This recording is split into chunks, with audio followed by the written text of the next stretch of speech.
So we continue for the discussion which we started regarding complex exponentials. So I would like to make it very clear here that a complex exponential e raised to st is a two-dimensional signal. It is a two-dimensional signal in which the independent variable is t and e raised to st, instead of saying it to be v, it will give you a theme of voltage which is not actually two-dimensional. What we can also say is that in general, so the discussion of systems which are part and parcel of all possible disciplines in general is done on a hypothetical basis, but the simplicity of analysis what we get in the hypothetical case is very useful for us. Therefore, we can define a signal xt as in general a e raised to st, where a e raised to st, where a itself can also be a complex number. A, or to be very precise, instead of a we say c e raised to st. So what I am trying to explain to you is I am trying to prepare your mind to visualize something hypothetical. You are at an engineering college now, so we need not limit ourselves to the things which we see, but we must be able to visualize something which our eyes cannot see. So a signal xt is equal to c e raised to st. How we can think over it?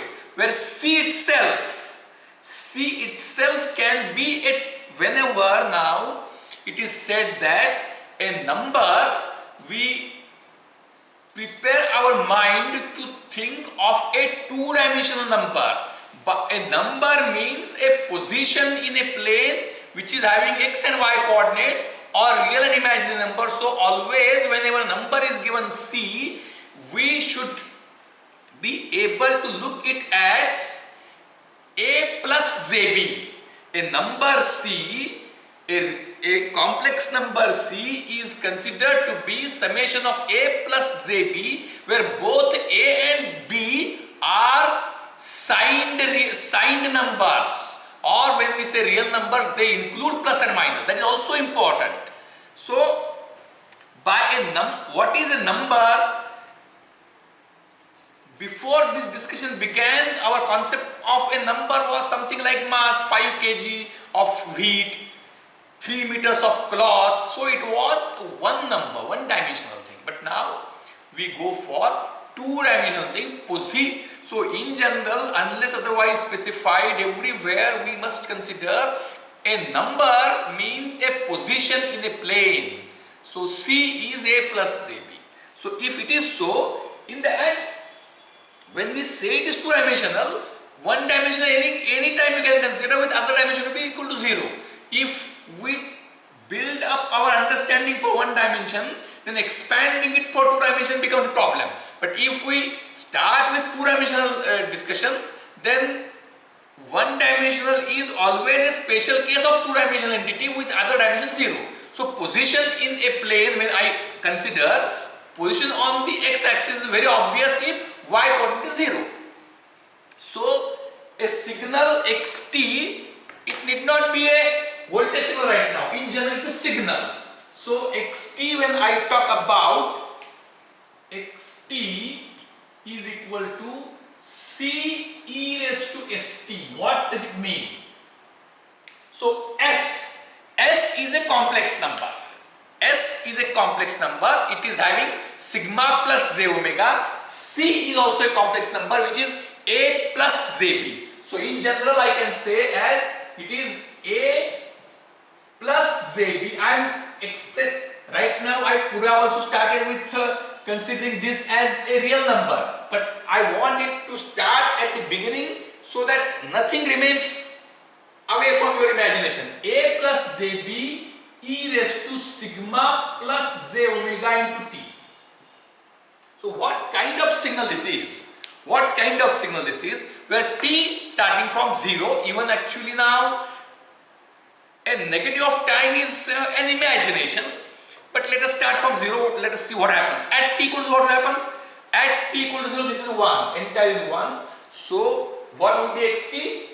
So xt at t equal to 0, at t equal to 0, where would be xt position? When t is equal to 0, it is a plus jb. So if it is a and this is b, then at t equal to 0, the point is here. At t equal to 0, point is here. So if a is non-zero and b is 0, point will be on x-axis. If a is 0 and b is non-zero, point will be on this axis. If both are 0, it is 0 point. And if both are non-zero, point at t equal to 0 can be anywhere. So remember, when till now, till you were considering the actual signals, say voltage signal, pressure signal, temperature signal, all signals were considered to be one dimensional. So as time proceeds, at given time they have some value, as time changes, their value changes. Now we consider what is a signal. Position is a signal. Position in 2D plane is a signal. Suppose a very interesting example what can be given, that now it is virtual classroom mode, but in virtual classroom also if it is on Zoom, you can have some mischief. If it is actual classroom, then now that is also a practice which is older.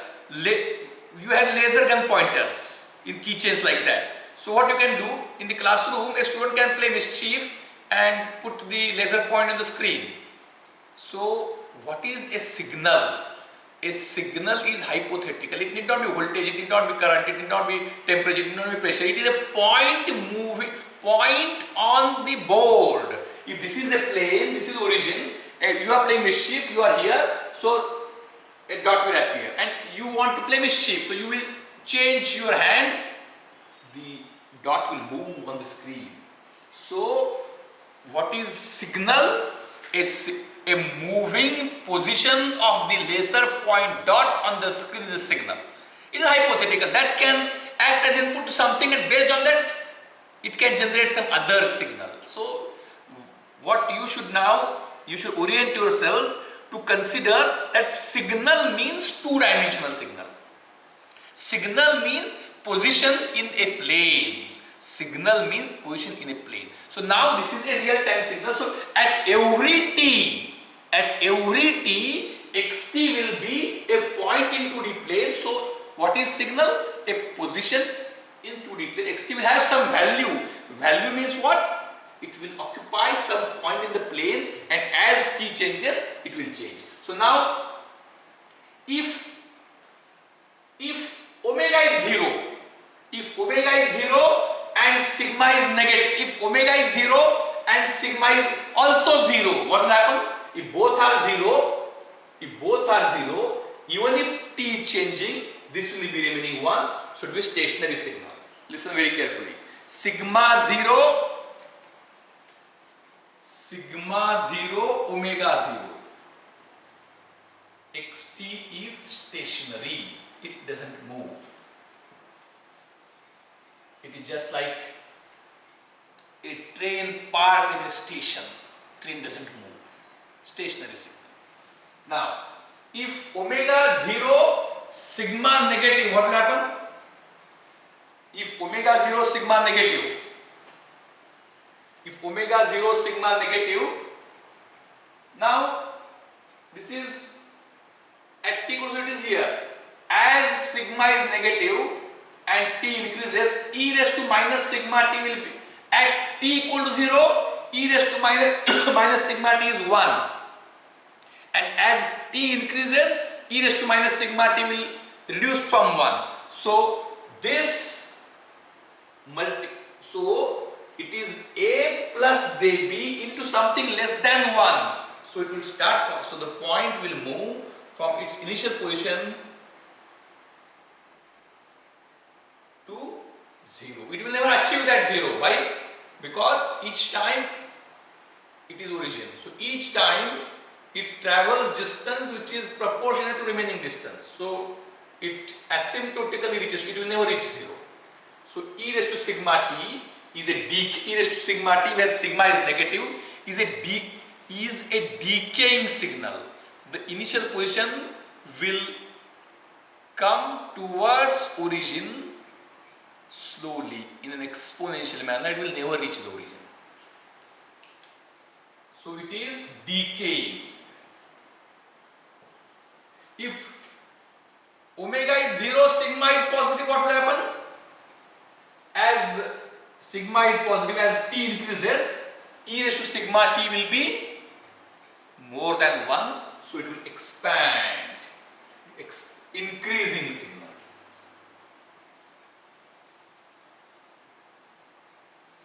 And what A and B tell us?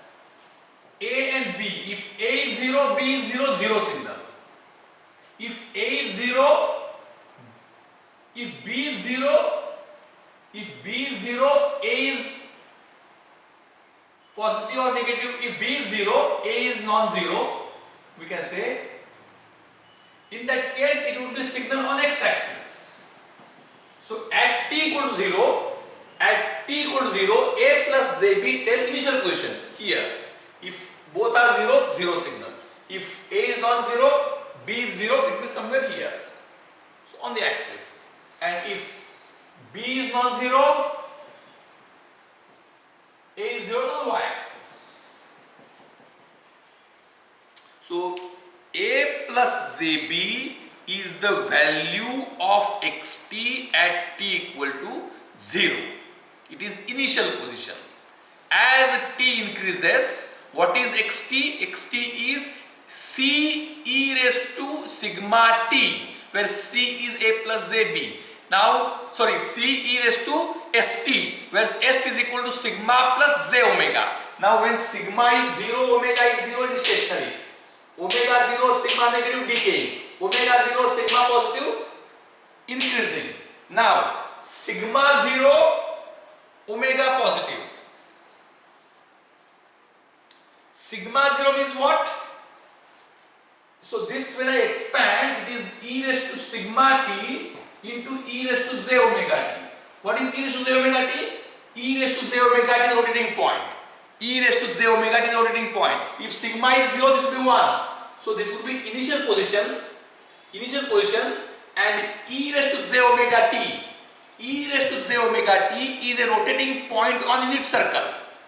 So when I multiply this by e raised to j omega t, it will be rotating point in anti-clockwise direction. So it will be anti-clockwise rotating.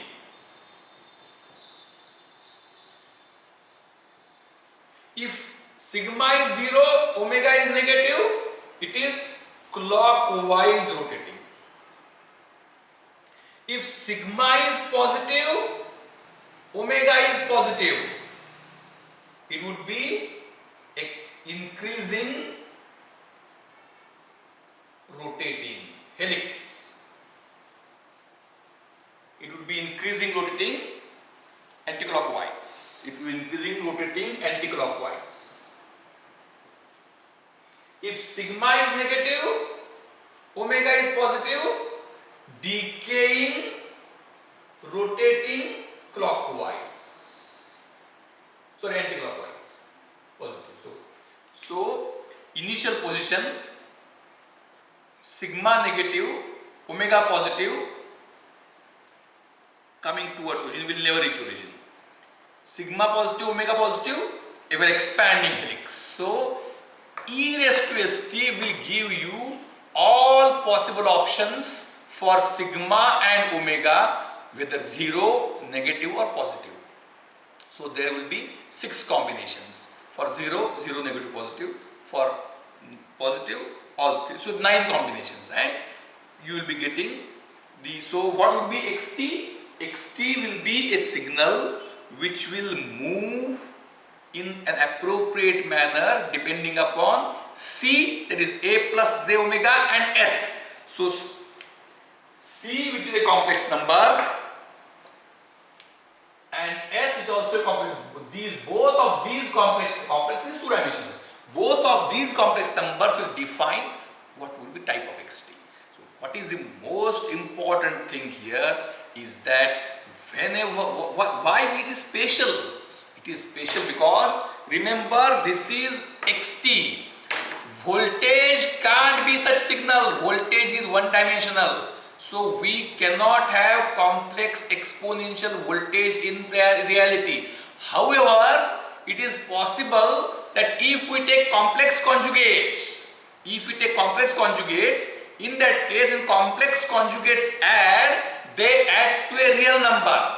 When complex conjugates add, they add to a real number which is a reality. So we can, to find out how the system will behave, we can think of giving one hypothetical input, giving other hypothetical input in such a manner that their sum is real input. So applying real input can be thought to be application of addition of two hypothetical inputs, analyzing the system for them and coming out with a solution as their addition. And why this hypothetical is important? Because of the significant property of e raised to st, that its derivative is s e raised to st.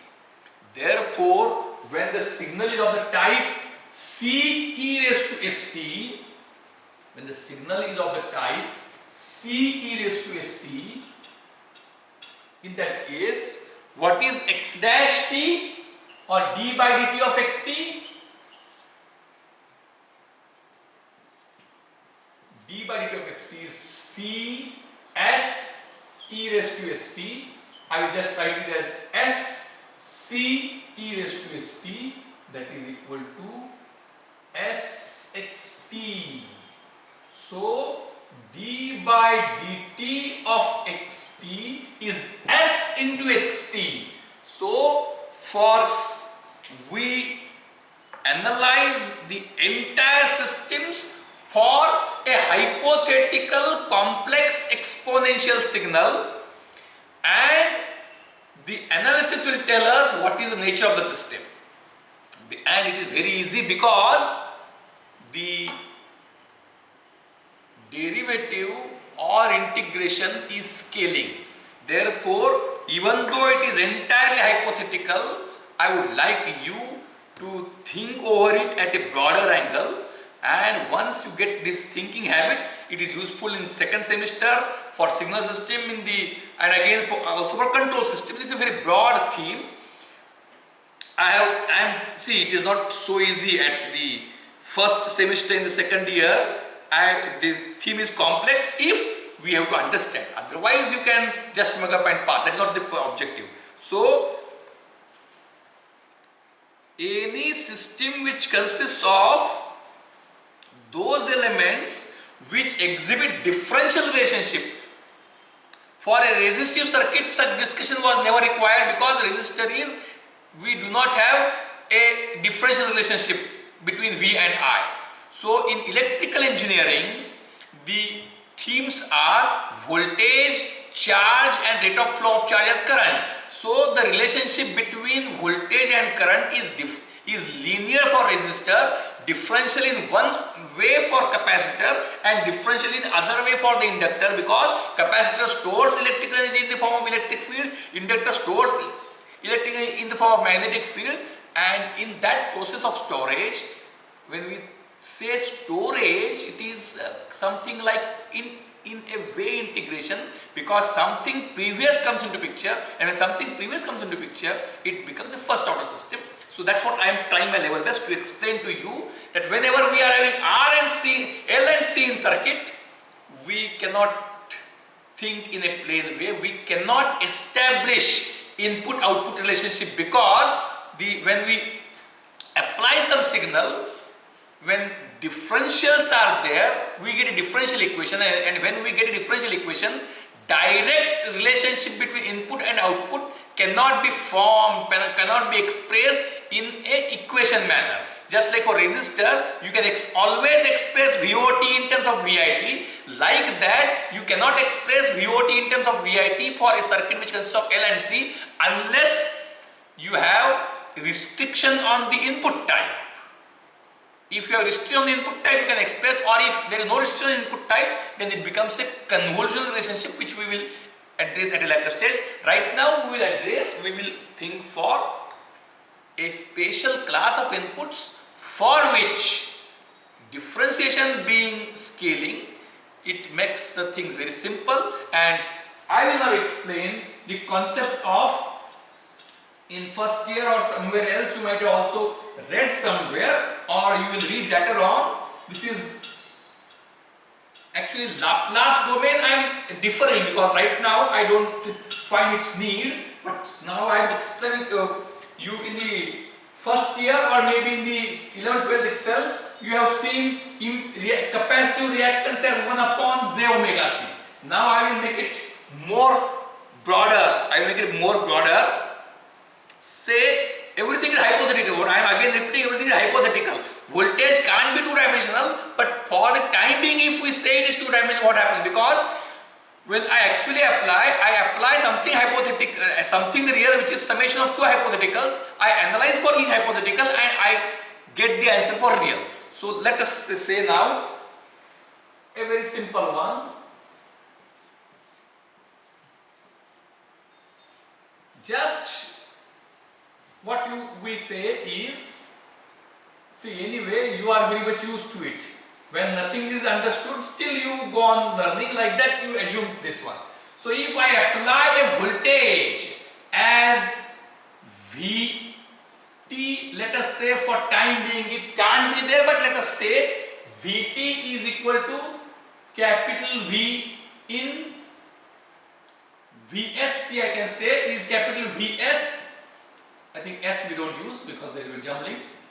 I can say Vt as, let us say some value V1 e raised to st. Let, when I say let and when I stress on let, I know that it can't be there, but I am saying. So if, let us say that let V in t or let Vt, which is equal to e raised to st, V1 e raised to st is the input, and I have connected a capacitor of capacitance C. Compute the current IT. We know that the current IT for the capacitor is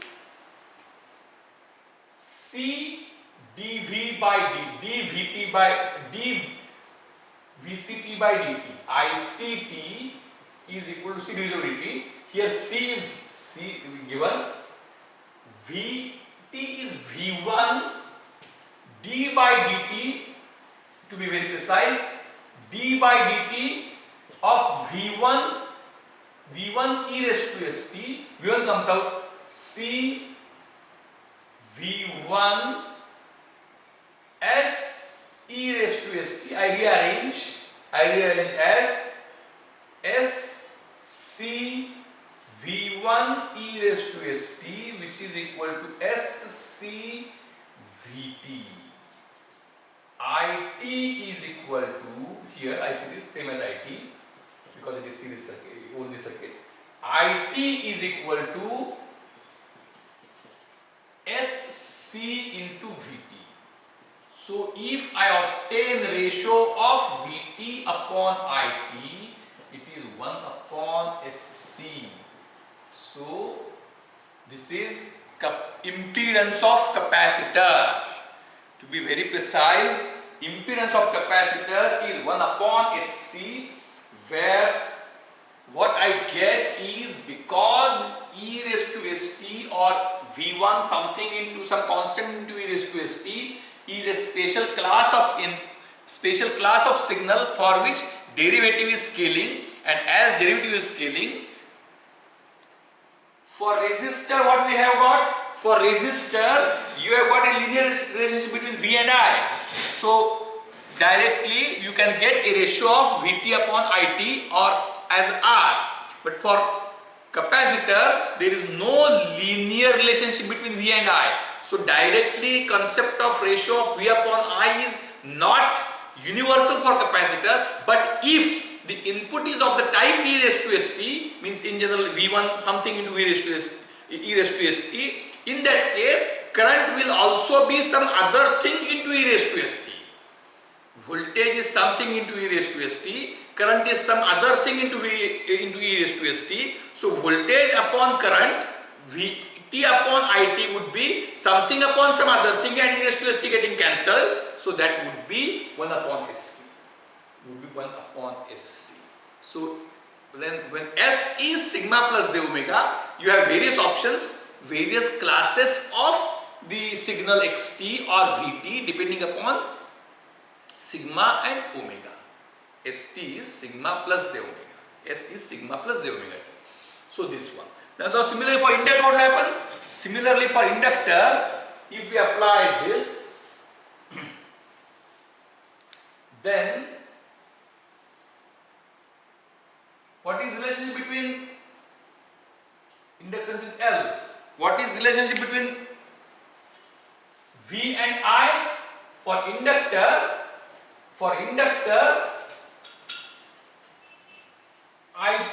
Vt would be L dit by dt.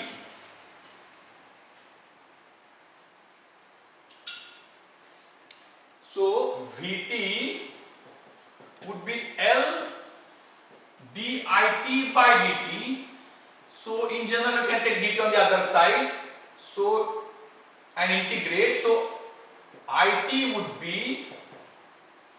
would be integral 1 upon L integral Vt dt. So what is Vt here? 1 upon L integral V1 e raised to st dt. So that is 1 upon L V1 e raised to st upon S. So it is 1 upon S L V1 e raised to st. What is It? Well, what is this? So It is equal to 1 upon S L Vt. So Vt, when It comes on this side, Vt upon It for inductor is S into L. And for resistor, ratio of V upon I is R always.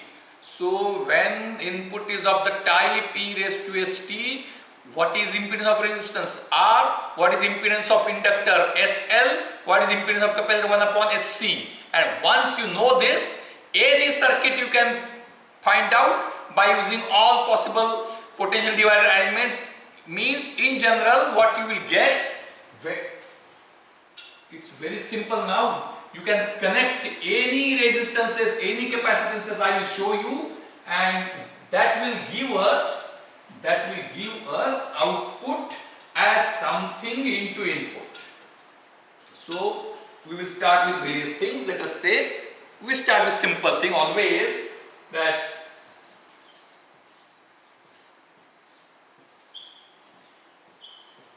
RC V in T VOT, this is my circuit. Now if V in T is of the type e raised to st, if V in T is of the type e raised to st, for such, and I hope that henceforth I will every time don't repeat it, is you should assume that it means whatever discussion in this and next lectures would be restricted to the class of complex exponential, which is hypothetical signals. When complex it doesn't materialize, you can't create that signal, you can't perform experiment, but it's very important to understand. So for a complex exponential types of voltages and currents, it is possible to define a ratio between V out voltage at any 2 points to input, or for any, just like when we did not have the concept of inductor and capacitor, only for resistive circuits it was possible to define the ratio of voltage at any voltage between two points and current in any branch, or current in one branch and current in other branch, or voltage between two points and voltage between two other points. मराठीत सांगतो, जेव्हा फक्त resistance असं circuit होतं, फक्त रेझिस्टन्सचा समावेश असलेल्या circuit करता कुठल्याही इनपुटसाठी कुठल्याही ब्रांच मधला करंट आणि कुठल्याही दोन पॉइंट मध्ये व्होल्टेजचा रेशो काढता यायचा आणि तो रेशो काहीतरी फिक्स असायचा. कुठल्याही एका ब्रांच मधला करंट दुसऱ्या ब्रांच मधला करंट काढता यायचं, एका ठिकाणचं व्होल्टेज दुसऱ्या ठिकाणी व्होल्टेज, म्हणजे कुठलाही व्होल्टेज कुठलाही करंट याचा कशाही प्रकारे रेशो घेतला तरी ते रेशो डिफाइन करता यायचे. तसंच जरी सर्किटमध्ये आर, एल अँड सी घेतले तरी जर आपण कॉम्प्लेक्स एक्सपोनेन्शियल टाइप्स ऑफ सिग्नलचा जर का विचार केला, कॉम्प्लेक्स एक्सपोनेन्शियल टाइपच्या सिग्नल करता म्हणजे e⁻ टाइपच्या सिग्नल करता कुठल्याही पॉइंटचं व्होल्टेज म्हणजे कुठल्याही दोन पॉइंट मधलं व्होल्टेज आणि कुठल्याही ब्रांच मधला करंट, म्हणजे थोडक्यात सांगायचं तर कुठलाही व्होल्टेज कुठलाही करंट याचा कशाचाही रेशो काढता येतो, व्होल्टेजचा, व्होल्टेज करंटचा, करंट व्होल्टेजचा आणि करंट करंटचा. And that ratio is a function of S that I will explain now. So here, so it is very simple. Just go by, now it is a high school scholarship examination type of competition. Whenever you see capacitor, put there as 1 upon SC. Wherever you see inductor, put there as SL. Wherever you see resistor, put there as R. That's all. So, and go by potential divider arrangement. R is impedance of R, S1 upon SC is impedance of capacitor, SL is impedance of inductor. That's all. Then it is high school, not high school scholarship arithmetic, somewhat higher level than normal high school. So, what is ratio of VOT upon VNT? Voltage at output, voltage at input. This just by potential divider arrangement, Ohm's law, Kirchhoff's law, everything is applicable simply. This resistance, this impedance upon this impedance plus this impedance. What is this impedance? This impedance is 1 upon SC. What is this impedance? This impedance is R directly. So VOT upon VINT. So or what I write? Output upon input. Output voltage upon input voltage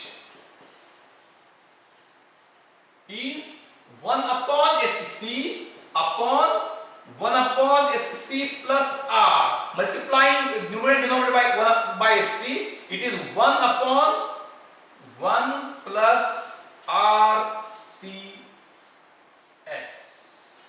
1 upon 1 plus RCS. This is called as HS. That is the transfer function of the circuit.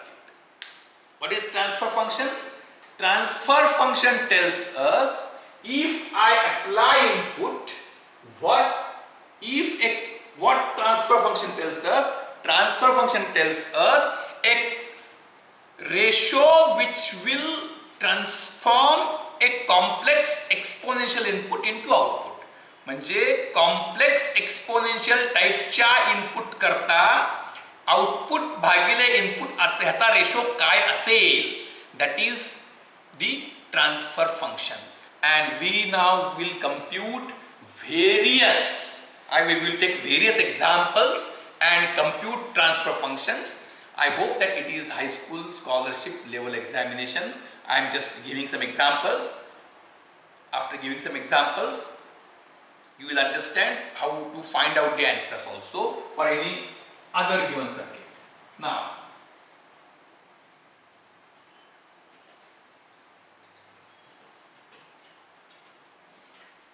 I am trying my level best to explain the things in such a very simple manner. Those who are very much experts and somewhat, what we can say, very genius students might find that this is something which is substandard. That if someone will say, no sir, the things are not taught in such fashion in engineering college. But what my point is that everybody has to understand. Therefore, by seeking excuse of those super experts, I would like to generalize. So let us have a simple circuit.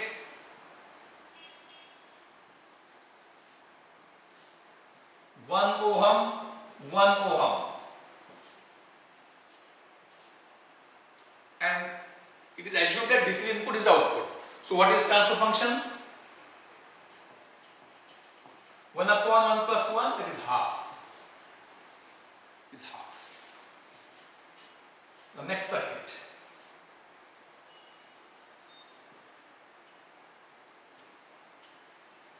Now we can find in terms of L and C and R, but we will take values and simple values 1 and 1. What is the output? What is HS? It's not very common. It's so simple. 1 ohm, 1 ohm. So it actually ohm also we did not write. We assume the units are in terms of their values in terms of their units. So resistance is ohm, inductor is Henry, capacitor is farad. So 1 and 1. So impedance of resistor is 1. So it is 1 upon 1 plus 1, that is equal to 1 by 2. Now for this, what is the scenario? This is 1 upon this is S plus 1. So that is nothing to compute further. So impedance, the answer is 1 upon S plus 1. 1 upon S plus 1. Now we take various things, and I am sure that you will get a very good habit of it. 1 1. So it is HS is 1 upon S plus 1, multiplying so as to make it simpler. Denominator should be simpler. So multiply by S in the numerator denominator. So it is equal to S upon S 1 plus S. Write S on left hand side. Means write in higher order. 1 upon S upon S plus 1. S upon S plus 1. Now one more. Our famous, we discussed, but we put some values. Now it's again very simple. 1 and 1. So it is 1 upon S upon 1 plus 1 upon S multiplied by S. So 1 upon S plus 1. 1 upon S plus 1.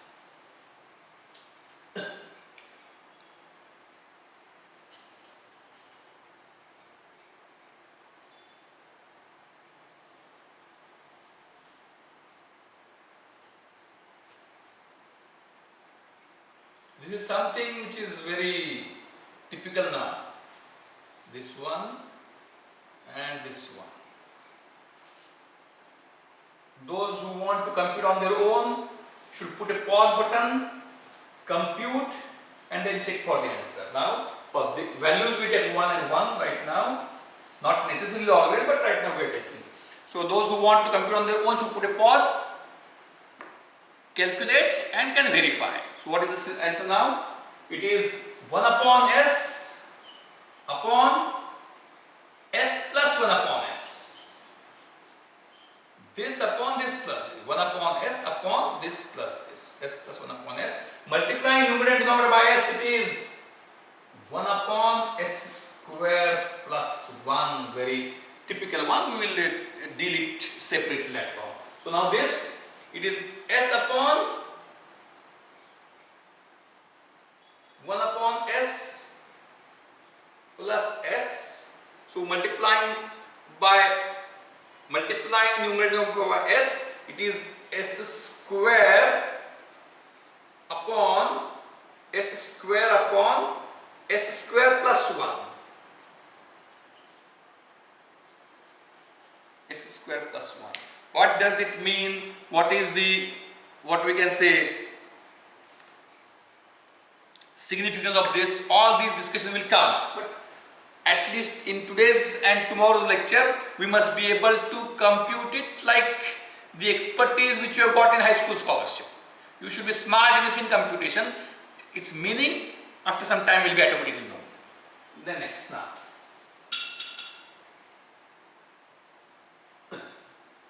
We will have multiple examples,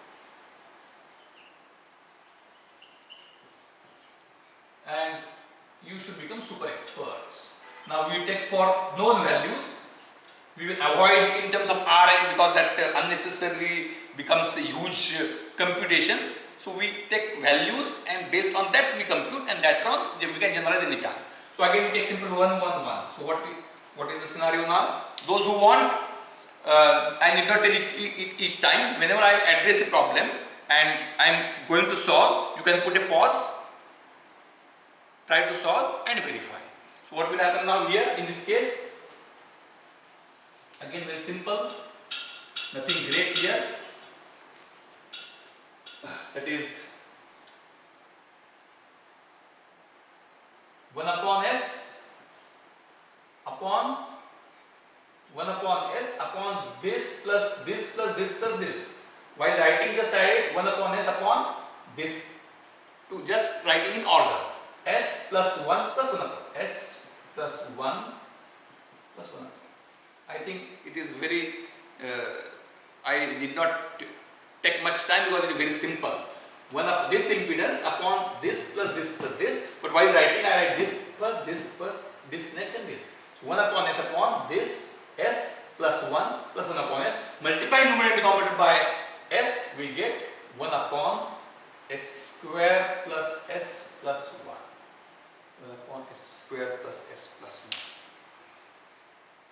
So just various things I am elaborating, and then based on that, based on this transfer function,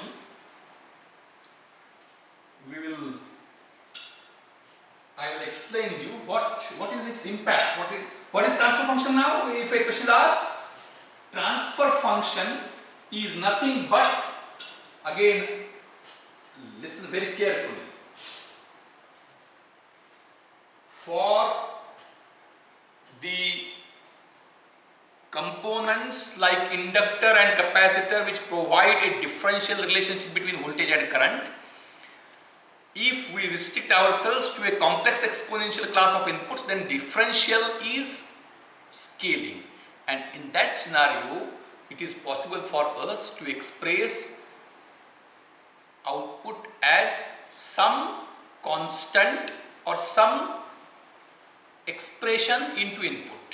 So if input is complex exponential, then output is also a complex exponential with the same term in the exponential s into something which is a function of s. मराठीत सांगतो, resistor चालतोच inductor आणि capacitor असलेल्या सर्किटमध्ये, की ज्यामध्ये inductor आणि capacitor करता voltage आणि करंटची रिलेशनशिप ही डिफरन्शियल प्रकारची आहे वेगवेगळ्या. तर त्या सर्किटमध्ये जर कॉम्प्लेक्स एक्सपोनेन्शियल टाईपचा इनपुट व्होल्टेज सिग्नल दिला, कॉम्प्लेक्स एक्सपोनेन्शियल टाईपचं व्होल्टेज असत नाही, ते फक्त ऍस्टिमेशन करायचंय. जर कॉम्प्लेक्स एक्सपोनेन्शियल टाईपचा व्होल्टेज सिग्नल दिला तर आउटपुटचा व्होल्टेज सिग्नल हा इनपुटच्या व्होल्टेज सिग्नलचा काही पट असतो, किंवा आपण आउटपुट आपण इनपुटचा रेशो टाकू शकतो. Input something into e raise to s t असेल तर आउटपुट सुद्धा some other thing into e raise to s टीच असतं, आणि सम अदर थिंग अपॉन समथिंगचा रेशो हा function some expression of s असतो. It depends on s. ते आपण बघतो, we are discussing just now. So what is h s? H s is the ratio of output upon input, आणि ratio काय येतो तर कॉम्प्लेक्स एक्सपोनेन्शियल करता impedances हे define करता येतात, कारण डेरिव्हेटिव्ह म्हणजे multiplication. E raise to s t टाइपच्या इनपुटचा डेरिव्हेटिव्ह म्हणजे multiplication. Derivative of e raise to s mean d by d t is s into x. So x dash t is s into x t. म्हणजे d by d t. Derivative of x t is s into x t. हे असल्यामुळं गोष्टी खूप सोप्या होतात. So now we go for next.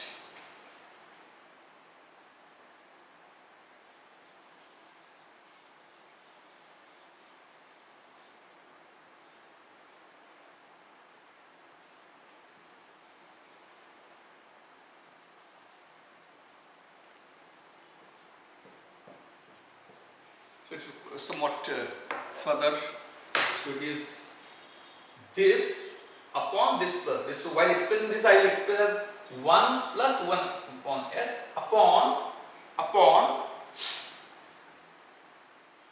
1 plus 1 this s plus 1 plus 1 plus 1 upon s. So it is s plus 1 plus 1, I write 1 plus 1 plus 1 upon s, multiplying numerator and denominator by s, it is s plus 1 upon s square plus this is 2s, s square plus 2s plus 1, s square plus 2s plus 1. So what magic we get here, it's very interesting. I again repeat, 1 plus 1 upon s upon s plus 1 plus 1 plus 1 upon s, so s plus 2 plus 1 upon s, multiplying numerator and denominator by s plus 1 upon s square plus 2s plus 1, this is equal to 1 upon s plus 1. This is 1 upon s plus 1, because this s square plus 2s plus 1 is, this is equal to s plus 1 upon s plus 1 square. This is for typical values of 1 and 1. If I change the values as half and half, let us see what happens. Half and half, I rewrite again. So in that case it becomes half plus 1 upon s upon s plus half plus 1 upon s. So it is half plus 1 upon s upon s plus 1 plus 1 upon s. Now if I multiply by s, what will happen? It will become half s by 2 plus 1 upon s square plus s plus 1. Now it is not a complete square. I can multiply by 2 also. So it is multiplying numerator and denominator by 2, s plus 2 upon, it is 2s square plus 2s plus 2. So it is something which is different. Now we will take one more, and then I will explain to you what will happen in case of various inputs and what is the for various circuits, what is the impact depending upon s, that we can elaborate very appropriately. I again would like to make you aware that such complex exponential input cannot be there. It is a mere hypothetical thing, but it tells the actually complex exponential is what we can say one of the wonderful facets of human intellect. I don't know whether in AI based things, whether it's not that we are thinking in a conservative mindset, but the thinking of complex exponential by human mind is something which is very marvelous, and whether AI based systems can think something on their own to this extent, I doubt. So it is said that again it's maybe an orthodox view that AI, no doubt, means computer is expert than human being, but with a limited domain. Then AI is expert in many aspects, much more than a computer in multiple domains. But whether the supremacy of human brain, which is in such kind of what we can say imaginary things, whether that can be replicated in AI based things or not, is a debatable question. Now we will take one more. That is quite interesting now.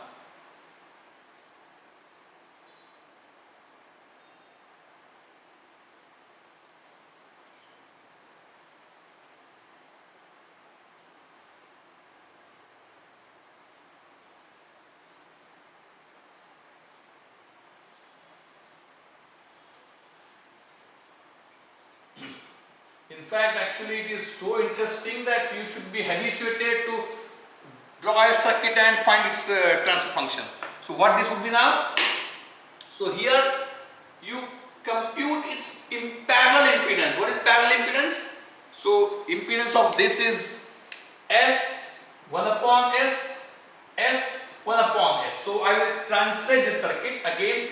Same thing I will write, and I will write something as a box, that's Z, So what that Z would be? This is parallel. I will replace it by single entity. So parallel impedance is if R1 parallel R2 is R1 R2 upon R1 plus R2. So this Z would be, this is S, this is 1 upon S, no problem. This would be this into this, S into 1 upon S plus 1 upon S. So that would become 1 upon S plus 1 upon S. So this would be S. This would be the parallel combination. Remember what is the impedance? S into 1 upon 0, 1 upon S plus 1 upon S. 1 upon S plus 1 upon S multiplying numerator and denominator. Multiplying. So 1 upon S plus 1 upon S multiplying numerator and denominator by S. It is S upon S square plus 1. S upon S square plus 1. So what is the final impedance? Now final transfer HS, final transfer function. Final transfer function is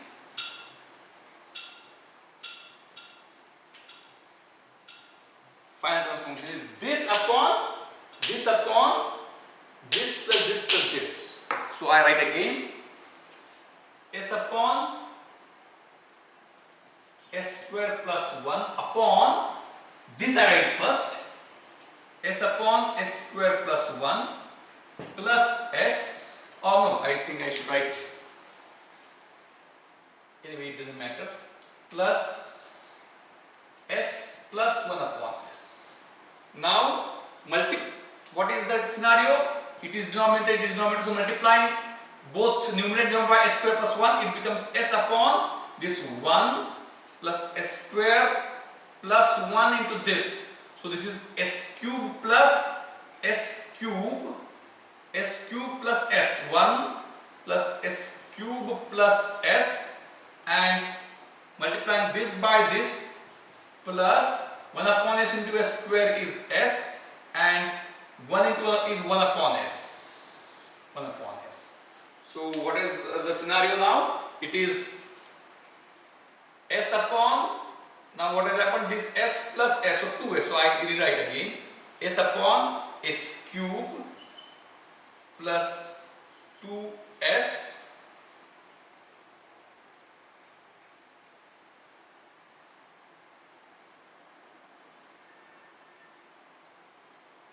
plus 2S cube plus 2S plus 1 in the order I am writing plus 1 upon S. So multiply numerator and denominator by S again, it is S square upon S raised to 4 plus S cube plus, S raised to 4 plus 2S cube plus S plus 1.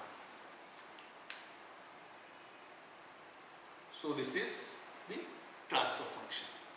Now what does it mean actually? Now that I'll explain to you in a very interesting manner. For various combinations of S, that is important because when we talk of